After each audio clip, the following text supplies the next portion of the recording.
हम हमारी इस मूवी की शुरुआत में हमारी फीमेल लीड मिनसोल को देखते हैं और यहाँ पर मिनसोल का प्रेस कॉन्फ्रेंस हो रहा होता है, जहाँ पर हमें पता चलता है कि मिनसोल फार्मास्यूटिकल कंपनीज की टॉप 1 लीड पर आती है, क्योंकि उसने अलग अलग प्रकार की दवाइयों का खोज किया होता है और लोगों को ठीक किया होता है।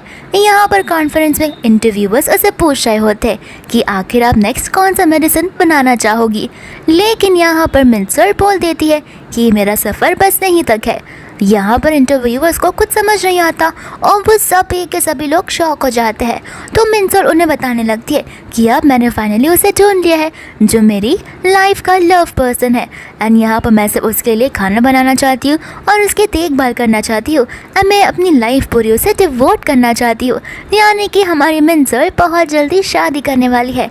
तो यहाँ पर हम हमारी मिनसोल को वेडिंग ड्रेस में देखते हैं। यहाँ पर वो उस ओकेशन पे तो पहुँच जाती है, लेकिन अभी तक उसका ग्रूम यानी कि सून टू बी हस्बैंड नहीं आया होता।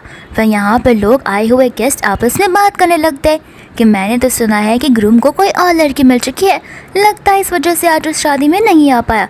क्या पता वो सचमुच इस शादी से भाग रहा हो। यहाँ पे बेचारी मन में कह रही होती है कि 10 साल बाद फाइनली मैं उसके साथ शादी करने वाली हूँ, लेकिन अभी तक वो यहाँ पर आया नहीं है। इतने में ही यहाँ पर छान आ जाता है, जहाँ पर छान बॉडीगार्ड्स को मिनसोल को लेकर चलने के लिए कहता है। फिर यहाँ पर बॉडीगार्ड्स उसे लेकर हॉस्पिटल में चले जाते हैं। यहाँ पर वो उसे पूछने लगती है कि आखिर तुम मुझे लेकर यहाँ पर क्यों आए हो। तो फिर छान कहने लगता है कि यही सवाल मैं तुमसे पूछना चाहता हूँ कि आखिर तुम मुझसे शादी क्यों करना चाहती हो। मिनसोल यहाँ पर कह देती है क्योंकि मैं तुमसे प्यार करती हूँ और ग्रैंडमा ने हमारी शादी फिक्स करवाई है।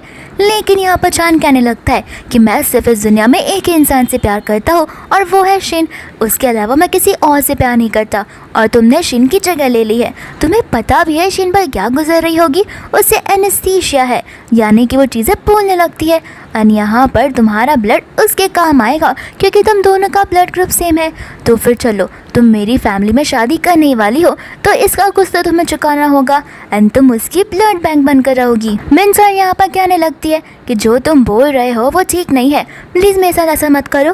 लेकिन छान यहाँ पर बिना कुछ बोले वहाँ से चला जाता है, जहाँ पर नर्स आ जाती है। फिर बाद में यहाँ पर वो उसी अपने वेडिंग ड्रेस में बाहर रास्ते पर निकल जाती है और मन में कहने लगती है कि 10 साल से मैं सोच रही थी कि हम दोनों एक दूसरे के साथ में प्यार में है, लेकिन ये सब कुछ तो वन साइडेड था। इसके बाद में यहाँ पर 2 दिन के बाद का सीन देखते हैं, जहाँ पर वो जा रही होती है। तो फिर वहाँ पर उसे ढूंढते ढूंढते छान और शीन आ जाते हैं। छान उसे कहने लगता है कि तुम्हारा ब्लड लेने का टाइम आ गया, तो तुम हॉस्पिटल से यहाँ पर क्यों आ गई हो। शीन यहाँ पर भोले बनने का नाटक करने लगती है और कहती है कि मुझे लगता है वो बेचारी बहुत ज़्यादा ही थक चुकी है, तो हमें उसे डिस्टर्ब नहीं करना चाहिए। यहाँ पर हमें पता चलता है कि 2 दिन नहीं बल्कि 3 साल गुजर गए होते हैं एंड यही प्रोसेस बेचारी करती आ रही है। वो कहने लगती है कि 3 साल से तुम मेरे अंदर से ब्लड लेते रह रहे हो, मैंने क्या कुछ नहीं दिया है शीन को, और अभी भी तुम मुझे ज़रा सा ब्रेक नहीं देना चाहते। तो फिर यहाँ पर वो बोलने लगता है कि तुम्हें क्यों लगता है कि तुम बहुत बोली हो और तुम इसमें कुछ गलत काम नहीं कर रही हो। तुम्हारी वजह से मेरी शादी ज़बरदस्ती तुम्हारे साथ कराई गई और तो ऊपर से तुम्हारी वजह से शीन को पूरी बारिश में नील डाउन कर घर के बाहर रहना पड़ा, जिस वजह से उसका मिसकैरेज भी हो गया। ये सब चीज़ तुम्हारी वजह से हो रही है, तो तुम्हें उसके लिए पे ऑफ तो करना ही पड़ेगा। फिर यहाँ पर शीन कहने लगती है कि मुझे चक्कर सा आ रहा है, तो फिर वो उसे उठा लेता है एंड यहाँ पर शीन एक अलग सा स्माइल देने लगती है हमारी मिनसोल को, और मिनसोल समझ जाती है कि ये लड़की जानबूझकर ये सब करती आ रही है। दूसरा यहाँ पर छानू से लेकर हॉस्पिटल में चला जाता है और मिनसोल को भी हॉस्पिटल में आने के लिए कहता है। मिनसोल यहाँ पर हॉस्पिटल में लेटी पड़ी थी। इसके बाद में यहाँ पर आ जाती है शीन, जो कि कहने लगती है कि लगता है आज से तुम अपनी जान ले ही बैठोगी, तो मैं तुम्हें आज सीक्रेट बता देना चाहती हूँ। यहाँ पर मिनसोल को कुछ समझ नहीं आता। तो फिर बाद में शीन उसे कहने लगती है कि तुम्हें क्या लगता है कि मैं प्रेग्नेंट थी? बिल्कुल भी नहीं, वो तो बस एक तरीका था चांद को मेरी ओर अट्रैक्ट करने का और तुमसे ज़िंदगी भर रिवेंज लेने का। यहाँ पर वो कहने लगती है कि आखिर तुम ये सब क्यों कर रही हो। तो फिर शीन उसे बोलती है कि तुम्हें क्यों लगता है कि मैंने छान को क्यों अप्रोच किया होगा। ऑब्वियसली उसके पैसे की वजह से। एक बार तुम इस दुनिया से चली जाओगे तो मेरे और छान के पास में बहुत पैसे होंगे एंड मैं उन पैसों पर राज करूँगी। और हाँ, तुम्हें मैं इंपॉर्टेंट बात तो बताना भूल ही गई कि छान ने मुझे शादी के लिए प्रपोज किया है एंड तुम्हें पता है शादी की डेट क्या है? तुम्हारी बर्थडे वाले दिन हमारी शादी होगी एंड छान भी ये चाहता है कि तुम एकदम खुशी खुशी मरो हमारी वेडिंग को देखकर। यहाँ पर बेचारे मिनसोल को खून की उल्टी आने लगती है एंड शीन उसके ऊपर हंसने लगती है एंड इसी सीन के साथ साथ यहाँ पर मिनसोल की डेथ हो जाती है। शीन यहाँ पर बाद में उसे एक और राज बताने लगती है कि उसे लगता है कि मैंने उसे बचाया है, लेकिन यहाँ पर चान को कभी पता ही नहीं चलेगा कि तुमने उसे उस दिन बचाया था एंड यहाँ पर ये राज इसी के साथ में खत्म हो जाता है। इसके बाद में यहाँ पर अचानक से टाइम सब कुछ पीछे जाने लगता है और सब कुछ रिवर्स में हो जाता है, जहाँ पे मिनसोल होती है एक हॉस्पिटल में एंड यहाँ पर उसकी नींद खुलती है। वो सोचने लगती है कि मैं तो यहाँ पर थी नहीं, फिर मैं यहाँ पर क्या कर रही हूँ। वो अपने हाथों में बैंडेज को देखती है, फिर फोन में उस समय को देखती है एंड समझ जाती है कि उसका रीबर्थ हुआ है। दूर से हम यहाँ पर जान को देखते हैं जो कि उसकी प्यारी सी शीन को सूप पिला रहा होता है एंड यहाँ पर शीन डॉक्टर को इशारा करती है।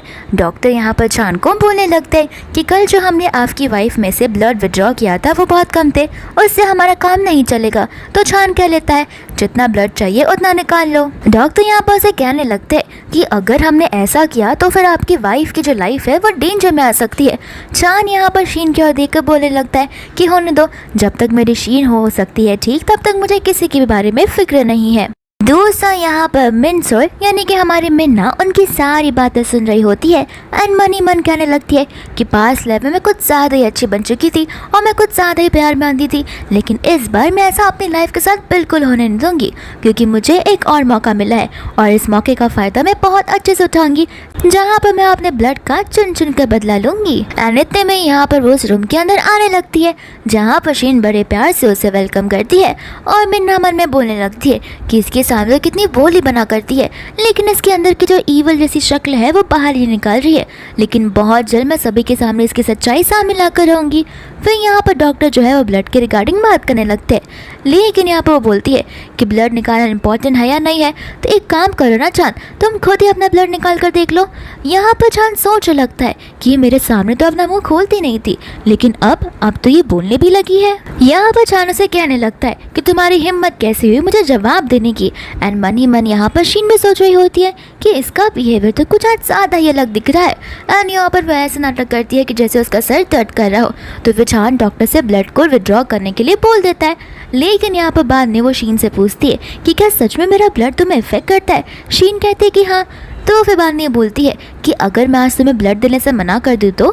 चान यहाँ पर फिर उसकी और गुस्से में देखने लगता है और सभी को कहता है कि इसे पकड़ लो, लेकिन यहाँ पर मिन्ना जोर से चिल्लाने लगती है। यहाँ पर चान उसे कहने लगता है कि तुम देख रही हो उसे, ये सब तुम्हारी वजह से हुआ है, तो फिर तुम्हें तुम्हारा ब्लड देना ही होगा।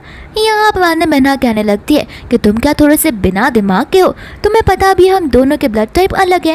एंड यहाँ पर वो डॉक्टर से उस एग्रीमेंट को देकर चान को देने लगती है और बोलती है कि ध्यान से इसमें देखो, मेरा ब्लड टाइप ए है और उसका ब्लड टाइप ए भी है। स्कूल में तो ये बच्चों को तक पता होता है कि अलग अलग ब्लड ग्रुप को ब्लड नहीं दिया करते, वरना किसी की जान भी जा सकती है। अब क्या इतनी छोटी छोटी चीजें मैं तुम्हें वापस से सिखाऊं। यहाँ पर बाद में चान शीन से पूछने लगता है कि आखिर चल क्या रहा है। शीन बोलने लगती है कि मुझे कुछ नहीं पता, ये सब तो डॉक्टर को पता होगा। डॉक्टर यहाँ पर कहने लगते हैं कि शायद से नर्स से कुछ गड़बड़ हो गई होगी, मैं अभी पता कर आता हूँ। एंड चान यहाँ पर डॉक्टर को वार्निंग दे देता है। दूसरा यहाँ पर मिन्हा शीन से कहने लगती है कि तुम्हें नहीं लगता मेरा ब्लड ग्रुप अलग था और कल तो तुमने मेरा ब्लड लिया भी था, तो फिर तुम यहाँ पर ठीक ठाक कैसे बैठी हो। यहाँ पर शीन बेहोश होने का नाटक करती है और बेहोश हो जाती है। तो फिर बाद में यहाँ पर मिन्हा अपना निडल निकालती है और कहती है चांद से कि तुम्हें तो पता ही होगा कि मेरी फैमिली कई सालों से एक्यूपेंचर को प्रैक्टिस करती आ रही है। एक्यूपेंचर एक ऐसा तरीके का मेडिकल सर्जरीज होता है जहाँ पर निडल से इंसानों को ठीक किया जाता है। यहाँ पर वो बैठकर निडल डालने वाली थी कि चांद उसे कहता है कि अगर तुम मजाक कर रही हो या मस्ती कर रही हो तो अभी बंद कर दो। यहाँ पर मिन्ना मन में बोलती है कि मस्ती मजाक तो अब शुरू होगा।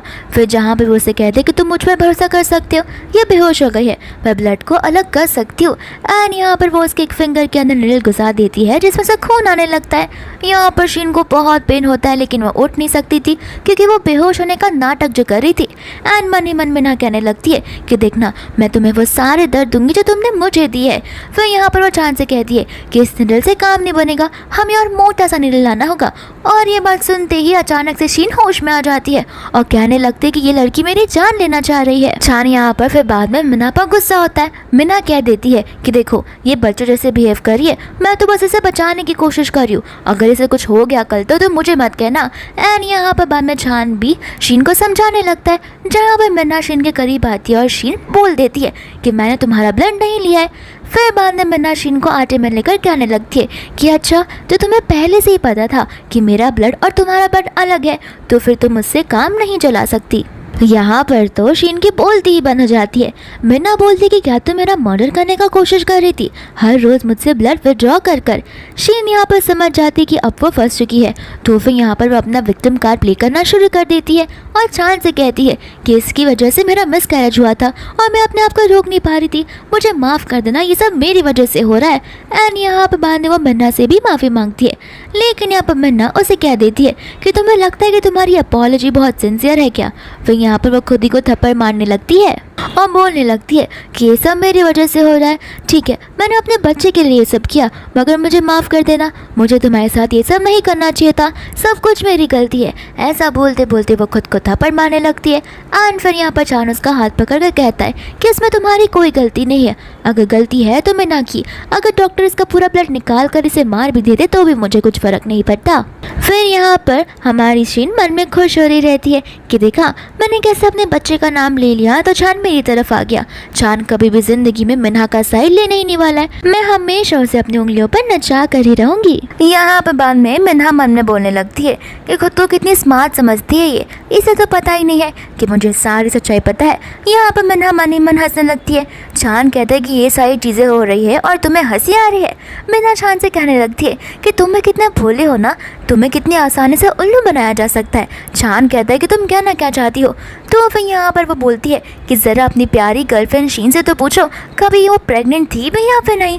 शीन यहाँ पर मन में बोलने लगती है आखिर इसको इन सब चीज़ों के बारे में कैसे पता है। फिर बाद में चान यहाँ पर शीन से पूछने लगता है और शीन चान से कहती है कि ये जानबूझकर ऐसा कर रही है ताकि वो मेरे बच्चे का नाम ले और मैं प्रवोक हो जाऊँ, फिर मैं ऐसे गड़बड़ में आकर कुछ ना कुछ उल्टा सीधा उसे कह दूँ और उसे एक और पॉइंट मिल जाए मुझे उल्टा बोलने का।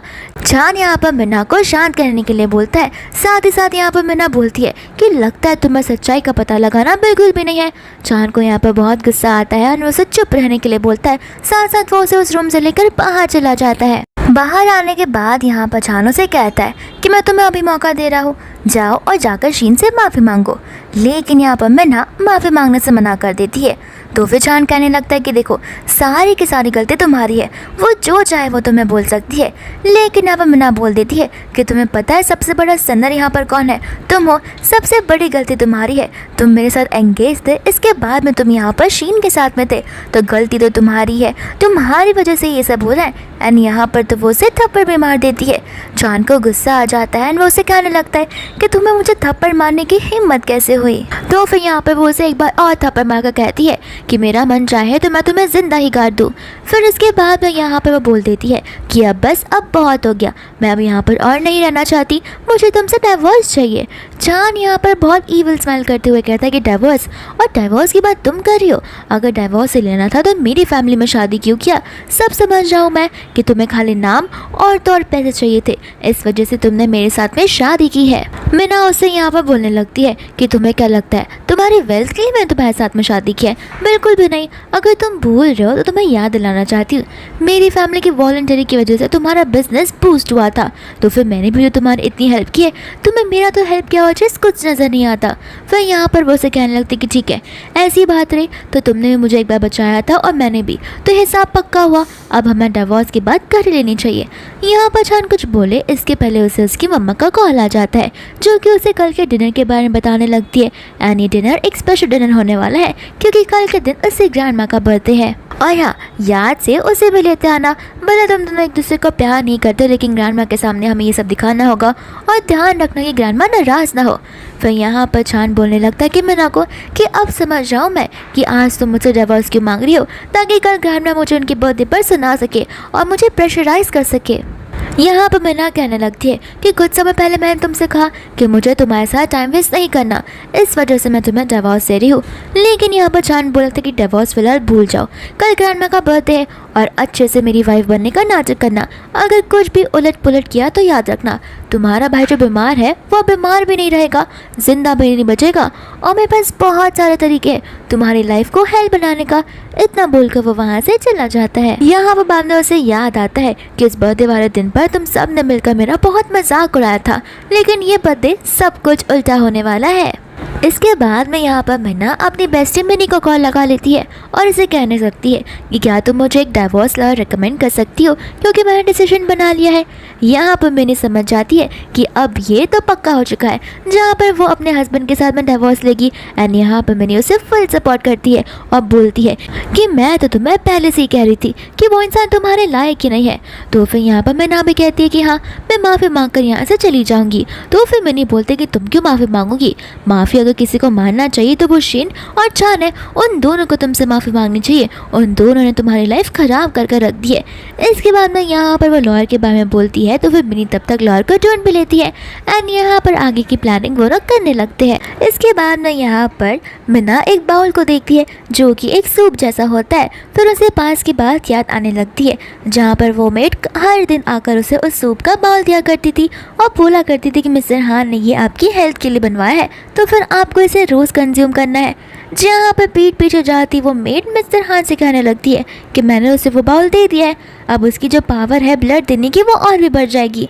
जहाँ पर मन्ना समझ जाती है कि उसे मेरी हेल्थ की फ़िक्र नहीं है, उसे तो मेरी ब्लड की फ़िक्र है ताकि मेरा ब्लड वो निकाल सके और शीन को बचा सके। इसके बाद ना यहाँ पर वो अपनी पैकिंग कर लेती है और घर के एग्रीमेंट्स के फोटोज लॉयर को भेज देती है और उसे कहने लगती है कि एजेंट से कनेक्ट कर तुम्हें इस घर को 3 दिन के अंदर बिकवा देना, तो मैं तुम दोनों को डबल कमीशन दूंगी।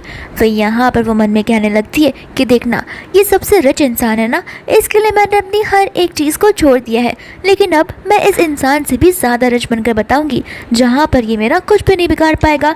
मैंने अपने फार्मास्यूटिकल लाइफ को इसके लिए छोड़ दिया जो मेरे लिए बहुत प्रीशियस थी, लेकिन अब और नहीं, ना मैं इसकी वाइफ बनना चाहती हूँ ना मैं इसकी स्लेव बनना चाहती हूँ, मैं इससे बस और भी ज़्यादा पावरफुल बनना चाहती हूँ। यहाँ पर मिन्ना आगे आती है तो फिर उसे डेज़ी दिखाई देती है। डेज़ी यहाँ पर बहन होती है हमारे चान की, जहाँ पर वो मिन्ना के बारे में बुराया कर रही थी। मिन्ना यहाँ पर मन में कह रही होती है कि मैंने पास्ट लाइफ में इस माँ बहन की बहुत सारी चीज़ों को सहा हुआ है, लेकिन अब मैं इन माँ बेटियों को ये सब करने के लिए नहीं दूंगी। जहाँ पर वो उसे बात करते हुए रिकॉर्ड कर देती है। डेज़ी यहाँ पर अपनी फ्रेंड से कह रही होती है कि तुम्हें पता नहीं है मिन्ना कितनी लो स्टैंडर्ड्स वाली है, वो मेरे भाई के लिए कुछ भी करने के लिए रेडी हो जाएगी। उसकी फ्रेंड उसकी बातों पर यकीन नहीं करती, तो बाद में डेज़ी उसे बोल देती कि ठीक है, अभी कुछ देर में वो यहाँ पर आएगी तो मैं उसे नील डाउन करवा कर अपने शूज़ को नोज से रब करने के लिए कहूँगी और मैं इसका वीडियो तुम्हें भेज दूँगी। इतना बोलकर वो कॉल कट कर देती है एंड यहाँ पर मिन्ना आगे आ जाती है, जहाँ पर डेज़ी उसके साथ बड़ी खुशी खुशी बात करने लगती है। यहाँ पर मिन्ना मन में कह रही होती है कि पास्ट लाइफ में सामने सामने से कितनी अच्छी बना करती थी मेरा ट्रस्ट जीतने के लिए, ताकि पीठ पीछे मेरे पीठ पर छुरी भोंक सके, लेकिन अब और नहीं, मैं इसका बदला भी से निकलवा कर रहूँगी।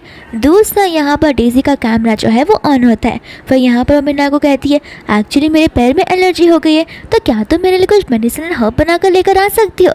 तो फिर यहाँ पर वो उसे बैठने के लिए कहती है एंड मिन्ना कुछ बनाने के लिए चली जाती है। फिर यहाँ पर वो पानी गर्म कर ला देती है, साथ में एक बकेट, जहाँ पर वो उसे पैर डालने के लिए कहती है। तो फिर बाद में डेज़ी बोलती है कि मेरे पैर में कुछ इचिंग सी हो रही है, क्या तुम उसे स्क्रैच कर दोगी।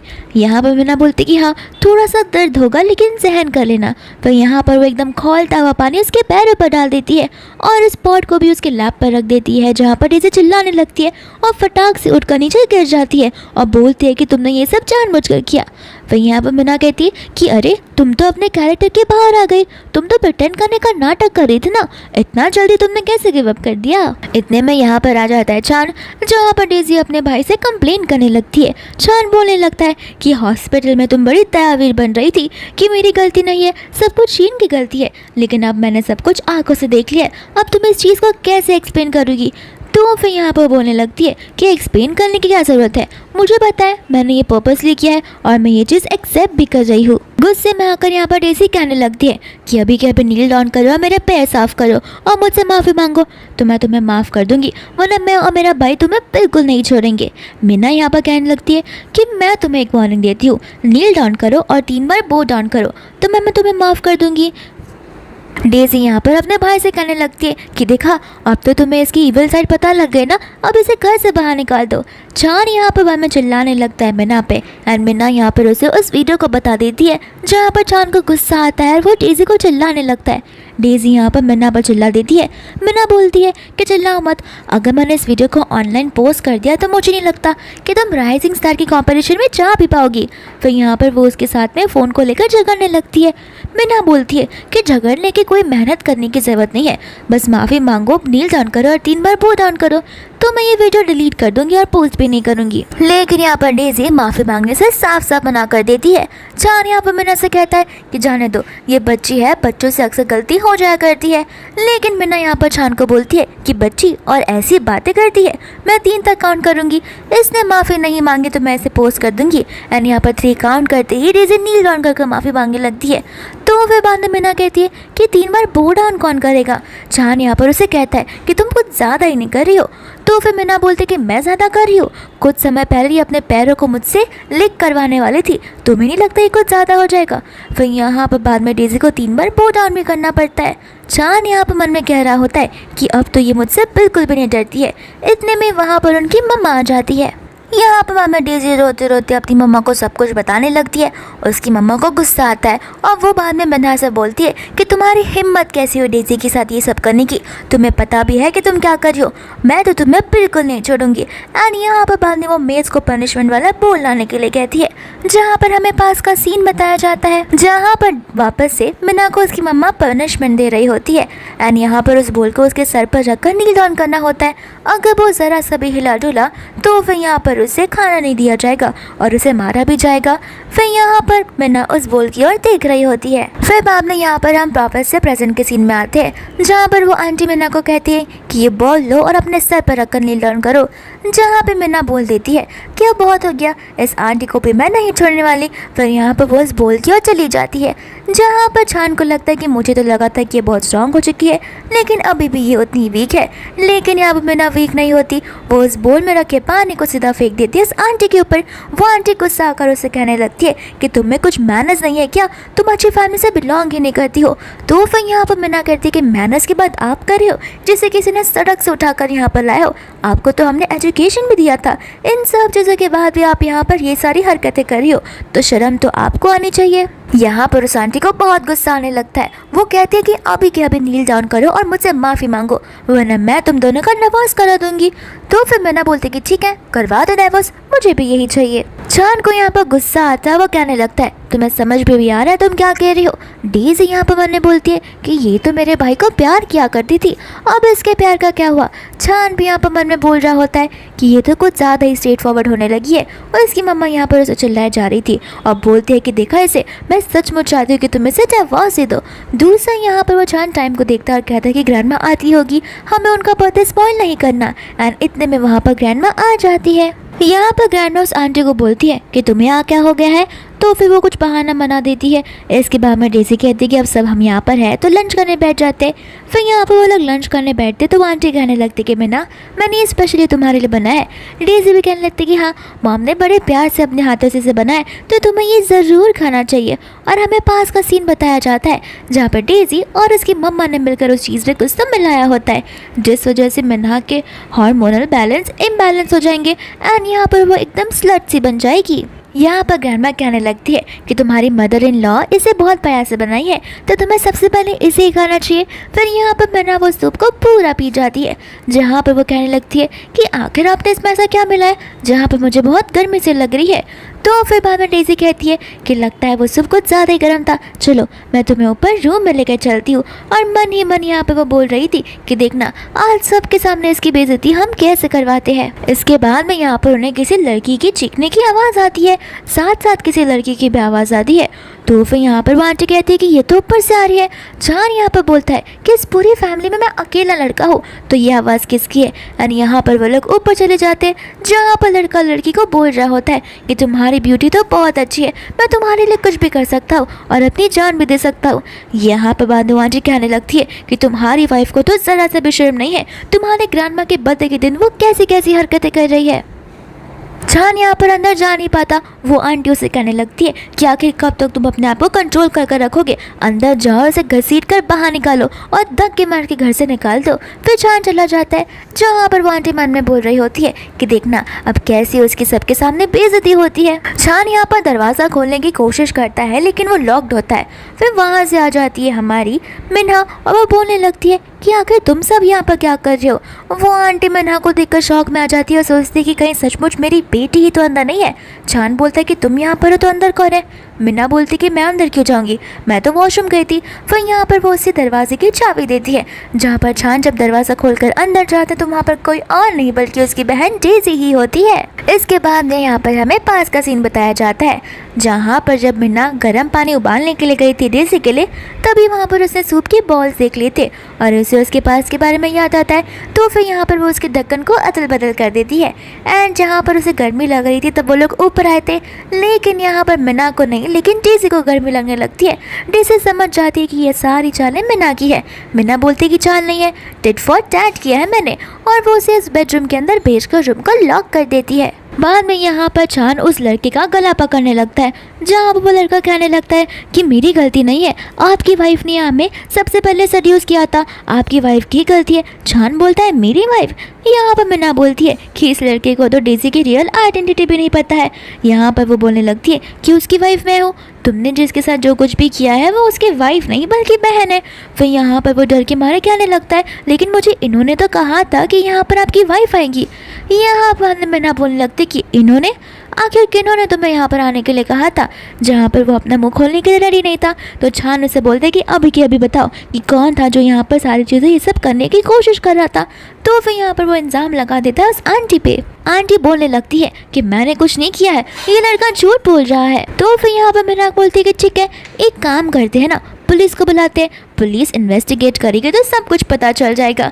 यहाँ पर डेज़ी पुलिस को बुलाने से मना कर देती है। ग्रैंडमा उन सभी पर गुस्सा होकर बोलती है कि तुम सब की वजह से आज पुलिस को यहाँ पर आना पड़ेगा, तुम्हें पता भी है कि मेरी फैमिली की कितनी बेइज्जती होगी।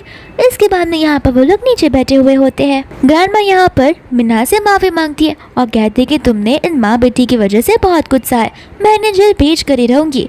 यहाँ पर बाद में चान बोलता है कि ग्रैंडमा आप ऐसा नहीं कर सकती, अगर ये दोनों जेल चले गए तो बाहर सब कुछ न्यूज़ में फैल जाएगा और बेइज्जती तो हमारी फैमिली की ही होगी ना। यहाँ पर ग्रैंडमा बाद में उससे माफ़ी मांगने लगती है और कहती है कि मिन्हा मुझे माफ़ कर देना, मैं तुम्हें प्रोटेक्ट ही नहीं कर पा रही हूँ। मिन्हा ग्रैंडमा से कह देती है कि ग्रैंडमा, ना आपने कभी मुझे पास्ट में प्रोटेक्ट किया है ना प्रेजेंट में, और ना ही कभी आप मुझे फ्यूचर में प्रोटेक्ट कर पाओगी, लेकिन मेरे पास एक रास्ता है, डाइवोर्स। ग्रैंडमा यहाँ पर बाद में चान से कहती है कि अभी के अभी उससे माफ़ी मांगो, लेकिन चान माफ़ी मांग ही नहीं रहा था। मिन्हा यहाँ पर कह देती है अगर वो माफ़ी मांग भी लेगा तो मैं उसे एक्सेप्ट नहीं करूँगी, सिर्फ एक ही चीज़ है जो मैं एक्सेप्ट करूँगी, वो है डाइवोर्स। उसकी ग्रैंडमा यहाँ पर कहने लगती है कि समझो हमारी फैमिली में आज तक किसी का डाइवोर्स नहीं हुआ है। तो फिर मिन्हा बोलती है कि आप क्यों चाहती हो कि मैं अपनी लाइफ ऐसे लोगों के साथ बिताऊँ, जहाँ पर एक मेरी मदर इन लॉ है जो मुझ पर हमेशा अत्याचार करती जाती है, और यहाँ पर ये एक है उसकी छोटी सी बहन जो हर बार मुझे बुरा भला बोले जाती है, और उसका भाई यानी कि मेरा हस्बैंड जो किसी और के साथ में बाहर रहता है, किसी और के साथ में नाइट स्पेंड करता है और किसी और के साथ में उसका चक्कर चल रहा है। यहाँ पर वो उस पर चिल्लाने वाला था, लेकिन ग्रैंडमा यहाँ पर चान पर चिल्ला देती है और बाद में मिन्हा बोलने लगती है कि एक दिन, एक सेकंड, एक पल भी मैं इस लड़की के साथ बिल्कुल नहीं रह सकती। ग्रैंडमा मिन्हा से माफ़ी मांगती है और कहती है कि ठीक है, मैं तुम्हारी डाइवोर्स की विश पूरी कर दूंगी। इतना बोलती यहाँ पर वो बेहोश हो जाती है, जहाँ पर सभी लोग घबरा जाते हैं। मिन्हा यहाँ पर उन्हें मेडिसिन देने वाली थी, लेकिन चान उस मेडिसिन को फेंक देता है, जहाँ पर उसकी मॉम और बहन उन्हें लेकर हॉस्पिटल चली जाती है। मिन्हा जा रही होती, लेकिन चान उसे खींचकर बोलता है कि ये सब कुछ तुम्हारी वजह से हो रहा है, अब तो तुम्हें अच्छा लग रहा होगा ना ग्रैंडमा को इस हालत में देख के।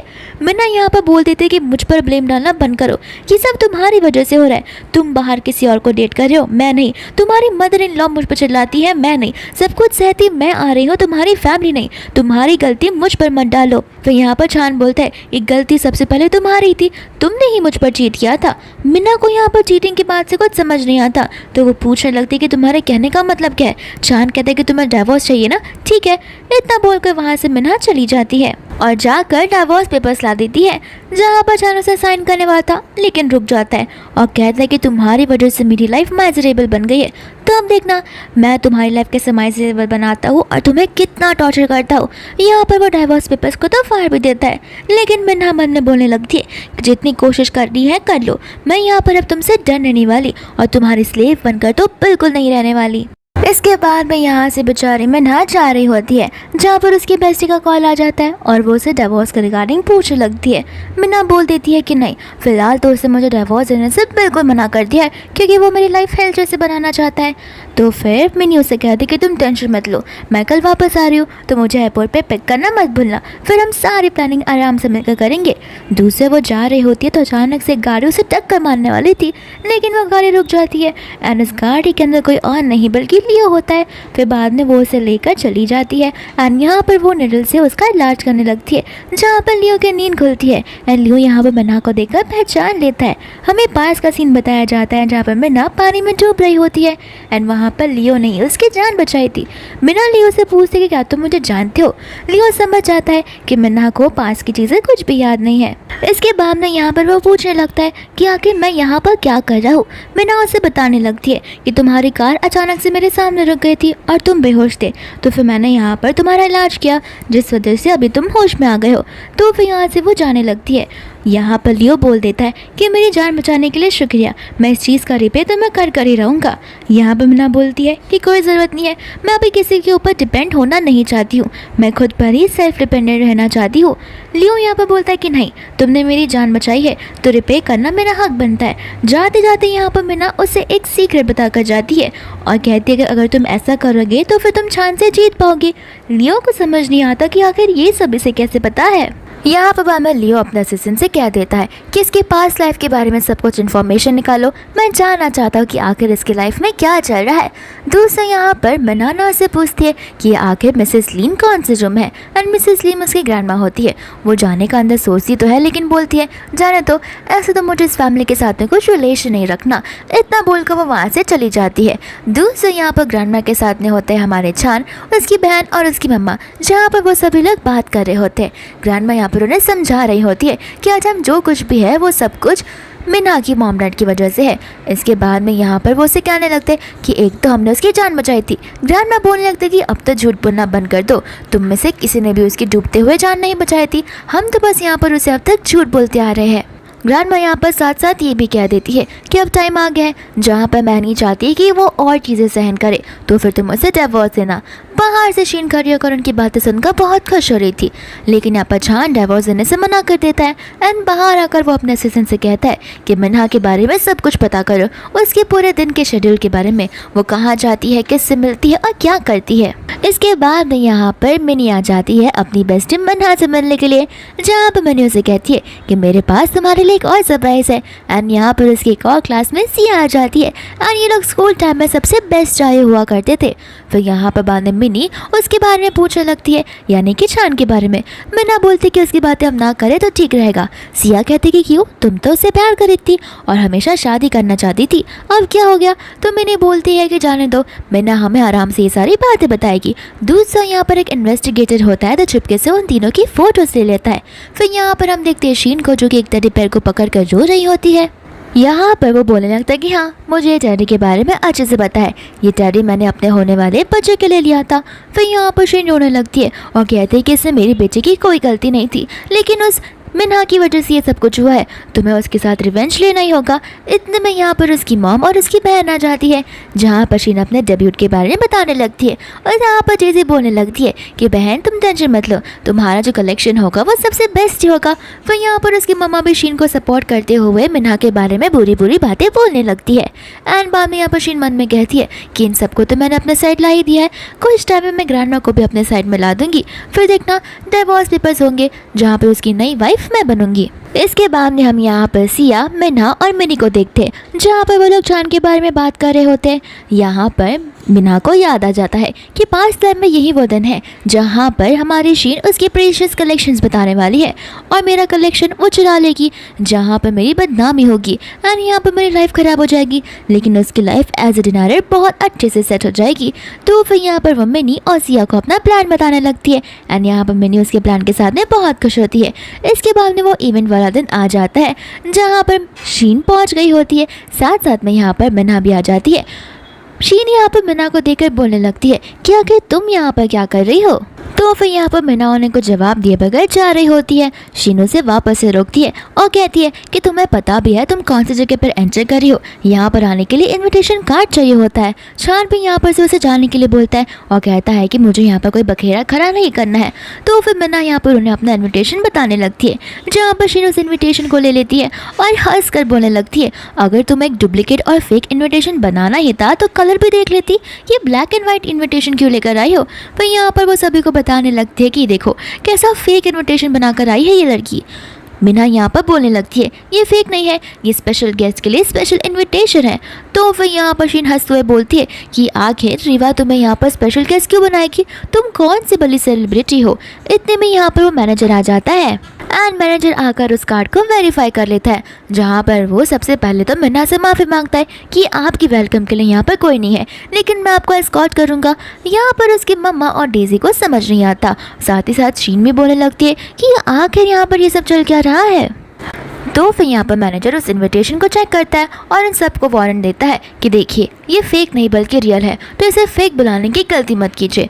वह यहाँ से बाद में मिना अंदर चली जाती है, जहाँ पर डेजी और शीन भी आ जाते हैं। इसके बाद में यहाँ पर वो सभी लोग रीवा के ज्वेलरी वाले वर्क की तारीफ करने लगते हैं। यहाँ पर बाद में डेजी पूछती है कि शीन तुम्हारी वाली डिज़ाइन कहाँ पर है।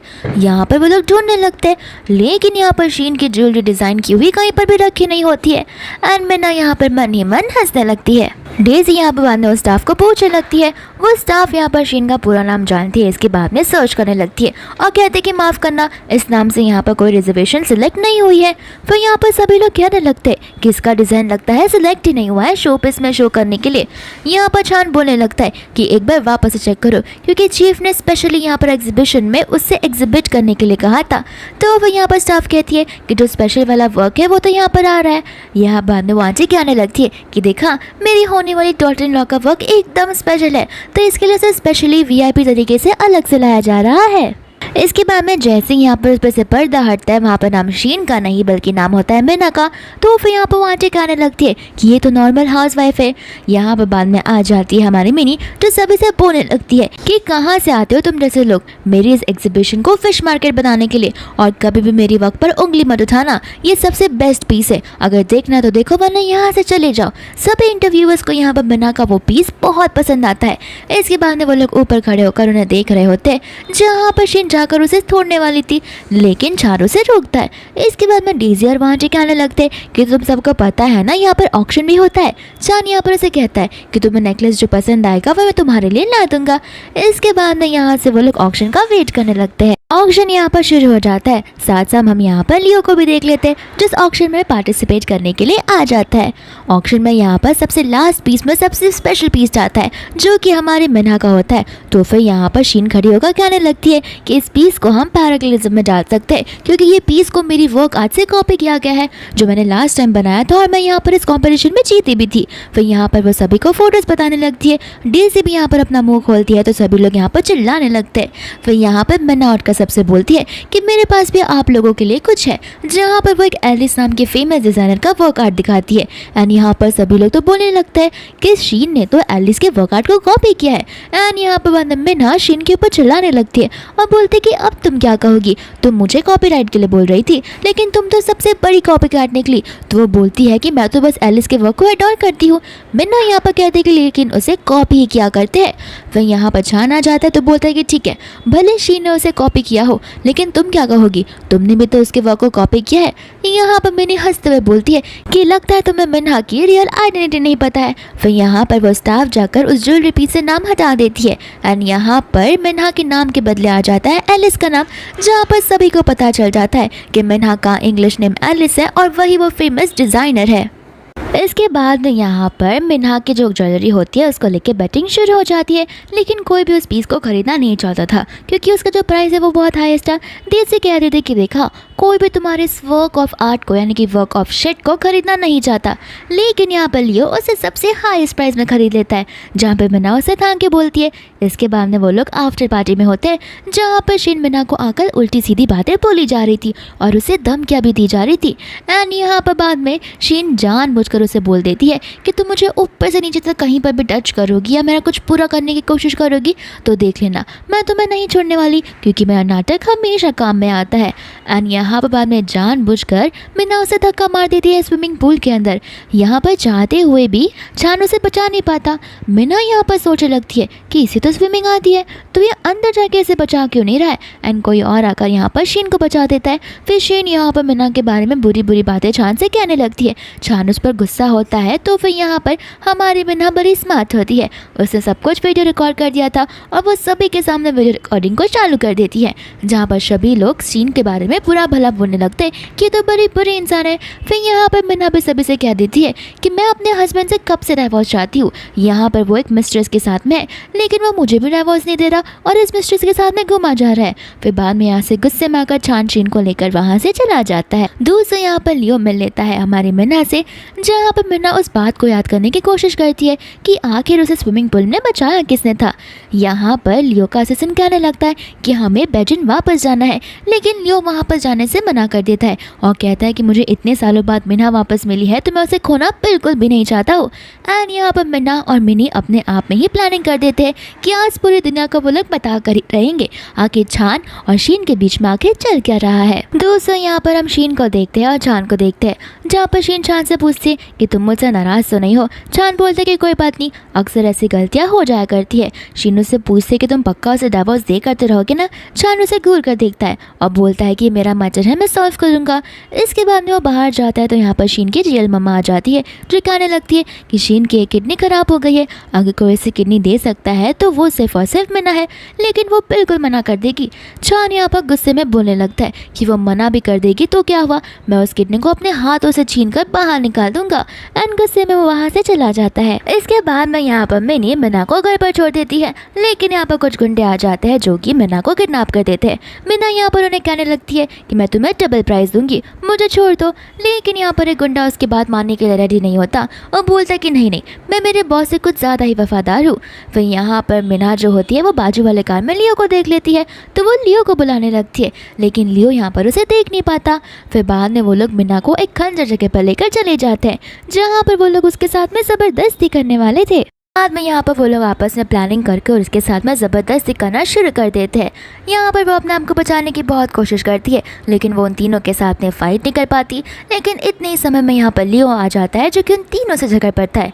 यहाँ पर लियो को भी चोट लगी होती है, साथ साथ मिन्हा को भी पैर में चोट लगी होती है। इतने में यहाँ पर लियो का असिस्टेंट आकर उसे रुमाल देने लगता है, जहाँ पर लियो सबसे पहले यहाँ पर हेल्प करता है मिन्हा की। फिर बाद में वो मिन्हा को लेकर वहाँ से जाने लगता है। लियो यहाँ पर हमें पास का सीन बताने लगता है, जहाँ पर लियो ने मिन्हा को देखा तो था, लेकिन वो ऐसा एक्ट करा था कि उसने उसे देखा ही ना हो, ताकि गुंडों को उस पर ज़रा सा भी शक ना जाए, क्योंकि अगर गुंडों को पता चल जाता तो गुंडे जानबूझकर उसे उधर ही मार देते। इस वजह से उसने ऐसी प्लानिंग की। वह यहाँ पर तो मिन्हा बेचारी चल भी नहीं पा रही थी, तो लियो उसे सपोर्ट देकर चला रहा था। इतने में यहाँ पर छान आ जाता और कहता है कि तुम और किसी और मर्द के साथ में हो। तो फिर यहाँ पर मिन्हा लियो से कह देती है कि हम इस इंसान को इग्नोर कर आगे जा सकते हैं। छान यहाँ पर उसे कह देता है कि तुम इस लड़के के साथ यहाँ से नहीं जा सकती। तो फिर मिन्हा बोलती है कि क्यों, मैं इसके बदले तुम्हारे साथ जाऊँ और आज रात को अपनी जान दे दो क्या? तुमने इन गुंडों को भेजा था ताकि तुम मुझे मार सको। छान कहता है कि नहीं, बोलता है कि अच्छा तो तुम्हें मेरी किडनी ही चाहिए ना, इन सब चीज़ों के लिए तुम ये सब कर रहे हो, तो मैं बता देती हूँ कि मैं ऐसा होने बिल्कुल ले दूँगी। फिर यहाँ पर वो लियो के साथ में जाने लगती है, तो छान उसे वार्निंग देता है कि याद रखना, अगर तुम यहाँ से गई तो मैं तुम्हें नहीं छोड़ूंगा। लियो भी यहाँ पर छान पर चिल्ला देता है और कहता है कि कुछ तो शर्म करो, तुम एक वुमन को धमकी दे रहे हो। इतना बोलकर वो लोग वहाँ से जाने लगते हैं। इसके बाद में यहाँ पर मिन्हा होती है हॉस्पिटल में मिनी के साथ में, जहाँ पर मिनी बोलने लगती है कि कुछ भी हो जाए जल्द से जल्द तुम्हें उसे डिवोर्स देना ही होगा। फिर यहाँ पर मिनी जैसे न्यूज़ देखती है वो चिल्ला उठती है। यहाँ पे मिन्हा को कुछ समझ नहीं आता। मिनी बोलने लगती है कि तुम्हारा हस्बैंड क्या थोड़ा सा पागल है, ये कौन से रूमर्स यहाँ पर ये फैला रहा है, ये यहाँ पर कह रहा है कि तुमने उस पर चीट किया है। बाद में मीना यहाँ पर फोटोज देखती है और उस फोटो में वो यहाँ पर किसी को हक कर रही होती है, जो कि कोई और नहीं बल्कि सिया होती है। सिया के बाल एक्चुअली बॉय कट होते हैं, जहाँ पर उसे लग रहा होता है कि सिया एक लड़का है। तो फिर यहाँ पर वो कहने लगती है कि उसे जो समझना है समझने दो, मैं उसकी मिसअंडरस्टैंडिंग को दूर नहीं करना चाहती। मिनी उसे कहती है कि तुम्हें जाकर उसे अपने आप को एक्सप्लेन करना चाहिए, लेकिन मिना बोल देती कि कोई ज़रूरत नहीं है, शुरुआत से लेकर अब तक उसने मुझ पर ट्रस्ट नहीं किया, तो मैं ऐसे अनट्रस्टेबल पर्सन के साथ कैसी अपनी ज़िंदगी बिता सकती हूँ। इसके बाद में यहाँ पर मिना मिनी को एक आइडिया देती है। फिर बाद में मिनी कॉल लगा लेती है अपने एक डायरेक्टर को, और वो न्यूज़ डायरेक्टर होता है, जहाँ पर उसे एक ब्रेकिंग न्यूज़ देती है। इसके बाद में न्यूज़ में फैल जाता है कि किसी हस्बैंड ने अपनी ही वाइफ के लिए गुंडे भिजवाए ताकि वो किडनी निकाल कर अपने मिस्ट्रेस को दे दे, और वो हस्बैंड कोई और नहीं बल्कि छानी है। फिर यहाँ पर मिना की नींद खुलती है। डॉक्टर आकर यहाँ पर उसे बताने लगते हैं कि मुझे पता चल गया है कि पास की बातें तुम याद नहीं कर सकती, तो अपने दिमाग पर ज़्यादा जोर मत डालो। फिर यहाँ पर मिना को समझ में आ जाता है कि उसे उस स्विमिंग पूल वाली बात को याद क्यों नहीं आ रही है। दूसरा यहाँ पर ग्रैंड माँ होती है, जो कि जान पर चिल्ला रही थी कि आखिर तुम अपनी वाइफ के साथ ये सब क्यों कर रहे हो। तो फिर वो बोलने लगता है कि ये सब उसी की वजह से हुआ है, शीन ने अपना बच्चा खोया है। शीन पूरी रात उस पानी में अपना नील डाउन करके बैठी हुई थी। ग्रैंड माँ उसे बोलने लगती कि नहीं, मेरे हिसाब से ये सारी चीज़ें तो मिना ने की है। वो यहाँ पर मेरे पास आकर नींद डाउन करके मुझे कह रही थी कि मुझे तुम्हें और शीन को अकेला छोड़ देना चाहिए और अपने आप को इस लाइफ से निकाल देना चाहिए। यहाँ पर छान बोलता है कि आप हमेशा उसकी साइड लेती हो। फिर यहाँ पर ग्रैंड माँ उसे वीडियो रिकॉर्ड बनाने लगती है उस कैमरा की, और कहती है कि वो बेचारी खुद ब खुद यहाँ पर आई थी ताकि वो तुम्हारी हैप्पी लाइफ के लिए तुम दोनों को अकेला छोड़ दे। लेकिन मैंने उसे मना किया क्योंकि हमारी फैमिली में ये सारी चीज़ें पॉसिबल बिल्कुल भी नहीं है कि अपनी वाइफ को छोड़कर एक लड़का एक मिस्ट्रेस के लिए हमेशा के लिए चला जाए। यहाँ पर बाद में छान को बुरा लगने लगता है। छान यहाँ पर ग्रैंडमा से कहता है कि अगर ऐसा सब था तो फिर मिना ने मुझे पहले कभी ये सारी बातें क्यों नहीं बताई। ग्रैंडमा उसे कहने लगती है कि उसने बहुत बार तुम्हें बताने की कोशिश की, लेकिन कभी भी तुमने उसकी बात नहीं सुनी।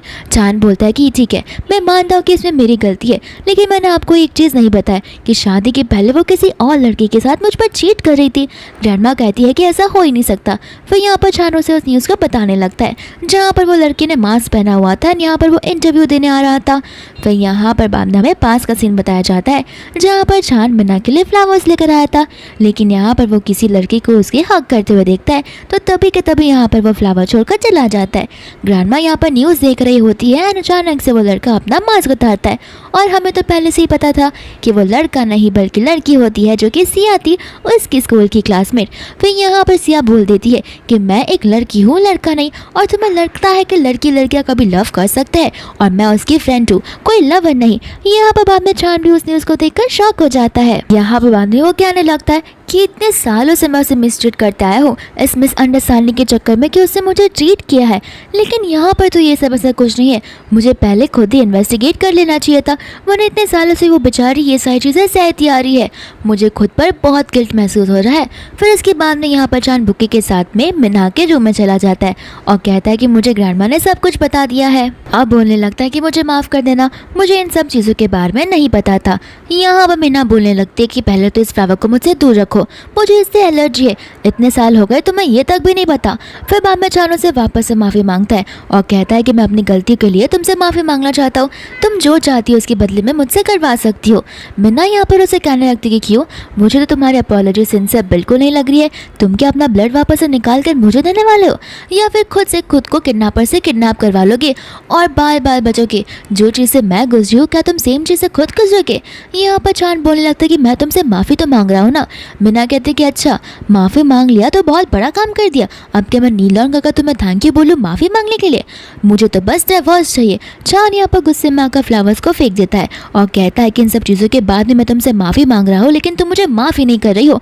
अब मुझे मिसअंडरस्टैंडिंग दूर हो गई है, हम एक बार फिर से पहले जैसे रह सकते हैं। तो फिर मिना बोलती कि तुम क्या थोड़े से पागल हो, तुम यहाँ पर आके मुझसे माफ़ी मांगोगे और इन 30 सालों से तुम मेरे साथ करते आ रहे हो, मैं उसके लिए तुम्हें माफ़ कर दूंगी? मैं क्या कोई तुम्हें पागल और इतनी भोली लगती हूँ? ऐसा बिल्कुल नहीं हो सकता। मिनी यहाँ पर आ जाती है तो छान यहाँ पर मिना को वार्निंग दे देता है कि तुम्हें लास्ट में मेरे पास से आना पड़ेगा, क्योंकि मेरे बिना तुम इस सिटी में सर्वाइव बिल्कुल नहीं कर पाओगी, देख लेना। इतना बोलकर वो वहाँ से चला जाता है। इसके बाद में यहाँ पर चांद ऑफिस में आ जाता है जहाँ पर शीन भी आ जाती है और वो उसे किडनी के बारे में बताने लगती है। तो चांद बोलता है कि तुम टेंशन मत लो, अब तुम्हें किडनी वो नहीं देगी, मैं तुम्हारे लिए किडनी की अरेंजमेंट कहीं से करवा दूंगा।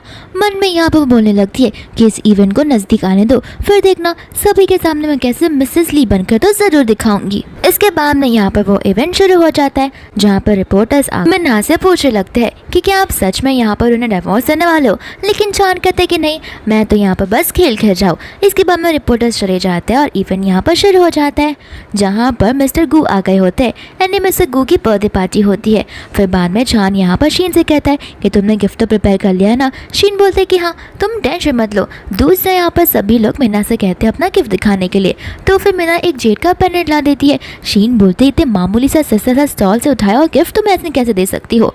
तो फिर यहाँ पर मीना बताने लगती है कि कोई मामूली सा जेड पेंडेंट नहीं है, इसमें मेरे मेडिसिनल हर्ब्स हैं और मुझे पता है कि आपको एक इलनेस है, तो अगर आप इसे अपने करीब रखेंगे, ऐसे पहन लेंगे, तो आपकी इलनेस धीरे धीरे दूर हो जाएगी। सभी लोग यहाँ पर बोलने लगते हैं कि तुम तो बहुत फालतू सी चीज़ लेकर आई हो जिसका कुछ इस्तेमाल हो ही नहीं सकता। यहाँ पर उसके असिस्टेंट को भी उसका गिफ्ट कुछ खास नहीं लगता, तो फिर वो लोग उस गिफ्ट को बस ले लेते हैं। इसके बाद में शीन का गिफ्ट आता है, जो कि एक कोरल होता है। कोरल एक अलग तरीके का बहुत प्यारा सा जेमसन होता है। यहाँ पे उन्हें पता होता है कि मिस्टर गू को कोरल कलेक्ट करना बहुत पसंद है। मीना यहाँ पर उन्हें कहती कि आप उसे टच नहीं कर सकते वरना आपकी इलनेस को ये ट्रिगर करेगा, लेकिन असिस्टेंट को गुस्सा आता है और वो मीना को वहाँ से जाने के लिए बोलता है, लेकिन जैसे मिस्टर गू उसे टच करते हैं उन्हें हार्ट अटैक आने लगता है। फिर यहाँ पर मीना रुककर उन्हें नीडल से ठीक करती है। यहाँ पर वो उसे पूछने लगते कि आखिर तुम्हें कैसे पता इस कोरल से मेरी इलनेस को अटैक होगा।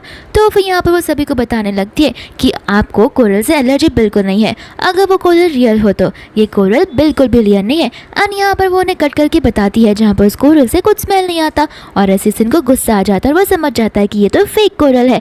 यहाँ पर बाद में वो लोग शीन पर बहुत चिल्लाने लगते हैं। इसके बाद में यहाँ पर मीना आ जाती है चान की कंपनी में और इसे डिवोर्स पेपर साइन करने के लिए कहती है। चान मना कर देता है। मीना बोलते कि ठीक है, कुछ ही समय में यहाँ पर बोर्ड ऑफ डायरेक्टर्स आ जाएंगे मेरे एक कॉल करने पर और तुम्हारे स्टॉक प्राइस नीचे गिरने लगेंगे, तो तुम्हारे हाथ में तुम्हारी कंपनी है। जहाँ पर चान एक कंडीशन पर साइन करने लगता है कि जब भी मैं तुम्हें कॉल करूंगा तो मेरा कॉल पिक करोगी। एंड मीना यहाँ पर हाँ बोल देती है और चान उस डिवोर्स पेपर्स को साइन कर लेता है। इसके बाद में यहाँ पर वो लोग घर जाते हैं, लेकिन उन्हें घर में जाने की परमिशन नहीं जाती है क्योंकि यहाँ पर वो घर जो है वो पिक गया होता है।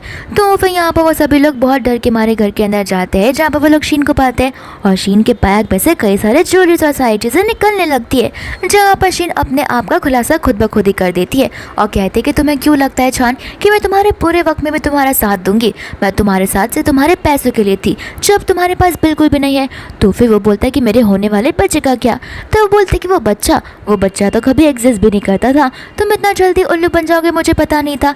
एंड यहाँ से बाद में शीन चली जाती है, जहाँ पर चान को अटैक आने लगता है, लेकिन यहाँ पर शीन को बॉडीगार्ड अरेस्ट करके वहाँ से लेकर चले जाते हैं। इसके बाद में चान अपनी बीमारी का बहाना बनाकर वहाँ पर मीना को बुला देता है और यहाँ पर वो उससे माफ़ी मांगता है। मीना उसे कही जाती है कि ये इतने साल से चलता आ रहा है, अगर ये 2 दिन की बात होती तो मैं तुम्हें माफ़ भी कर देती। तो फिर यहाँ पर चान को गुस्सा आता है और वो मीना को लेकर स्विमिंग पूल में कूद जाता है और कहता है कि हम दोनों साथ में मरकर रहेंगे। लेकिन यहाँ पर लियो आ जाता है जो कि मीना की जान बचा लेता है। एंड यहाँ पर मीना की याददाश्त वापस आ जाती है, जहाँ पर मीना को समझ आ जाता है कि उसे स्विमिंग पूल में से बचाने वाला चान नहीं बल्कि लियो था। एंड यहाँ पर वो बहुत खुश हो जाती है। दूसरे में यहाँ पर चान को देखता है जो कि जेल में था क्योंकि उसने होम सुसाइड करने की कोशिश की थी और किसी की किडनैपिंग की, यानी कि मीना की किडनैपिंग की। इस वजह से उसे जेल में डाल दिया जाता है। तो दूसरा हम यहाँ पर देखते हैं एक वेडिंग सीन जो कि लियो का और मीना का होता है। यहाँ पर वो दोनों एक दूसरे को एज ए हस्बैंड वाइफ मान लेते हैं एंड यहाँ पर वो दोनों एक दूसरे को किस करने लगते हैं। लियो से प्रॉमिस करता है कि जैसा उसका पास्ट किया था वैसा उसका फ्यूचर प्रेजेंट बिल्कुल भी नहीं जाएगा। एंड यहाँ पर इसी चीज़ के साथ में ये मूवी यहीं पर खत्म हो जाती है।